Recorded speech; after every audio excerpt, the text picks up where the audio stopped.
आम्ही जेव्हा आमचं जुळलं दोघांचं प्रेम, तेव्हा ती 16 वर्षाची होती, मी 20 वर्षाचा होतो. दोघे अल्पवयीन होतो. आता अल्पवयीन असताना सरिताताई तुम्ही साक्षी आहे, आम्ही दोघं कयामत से कयामत पिक्चर पाहायला गेलो.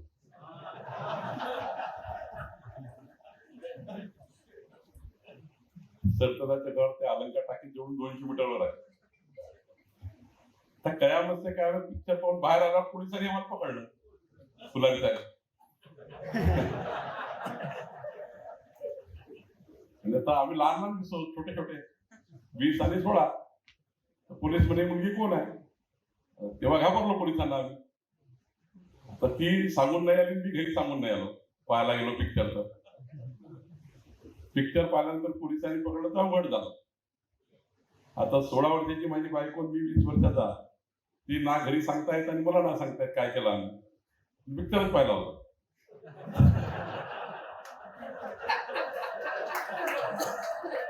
त्या काळात काही फालतू चालायचं नाही, त्या काळाचा होता.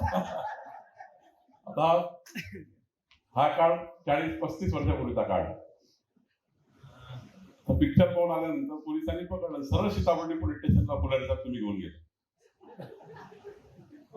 तिथे कारण नसताना माझ्यावर अल्पवयीन मुलगी पळवून नेली म्हणून केस लावली. हा, पळवून नेली. 363, 367 टाकायचं पोलिसांच्या बाजूला. 363, 367. मी 7 दिवस सेंट्रल जेलमध्ये राहिलो. सेशन कोर्टाची ट्राय झाली, कारण 363, 367 सेशन ट्रायल आहे. मला 1.5 वर्ष कोर्टात जावं लागतं. माझी बायको जी झाली आहे ती वारंवार सांगायची, मी पळून नाही आलो, मी दोघे पिक्चर पाहायला आलो, मला कोणी पळून नेलं नाही.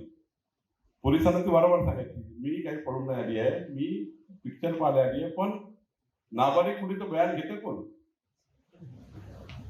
तिच्या आईवडिलाचं बयान घेतलं. आईवडिलांनी सांगितलं हो बाई.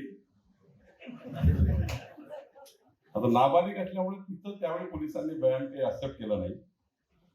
आणि पोलिसांनी आई वडिलांचं बयान घेतलं, तिच्या भावाचं बयान घेतलं. आई वडिलांना काही माहित नाही, भावाला काही माहित नव्हतं काय झालं, हे पिक्चर पाल गेली की कशाला गेली. त्यांनी स्टेटमेंट देऊन टाकलं, होय आमची मुलगी गायब झाली. तर खरं तर अशा घटना घडतात जीवनामध्ये. मग आमचं लग्न झालं. सेशन कोर्टमध्ये कोर्टाने सांगितलं की अल्पवयीन मुलगी जरी असली, फुलारी साहेब अल्पवयीन मुलगी जरी असली, पण ती ऍक्युजकडनं बयान घेतलं ती मी पडून गेली नाही. माझ्या बायकोलाही सांगायला लागलं कोर्टात, मी पळून गेली नाही, माझ्या नवऱ्याला मी पळून नेलो. आता इतक्या वर्षानंतर, 37 वर्षानंतर एक इन्फ्लुएन्सर धाराशिवचा, तो माझ्या जीवनावर टीका करतो आत्ता 4 दिवसापूर्वी.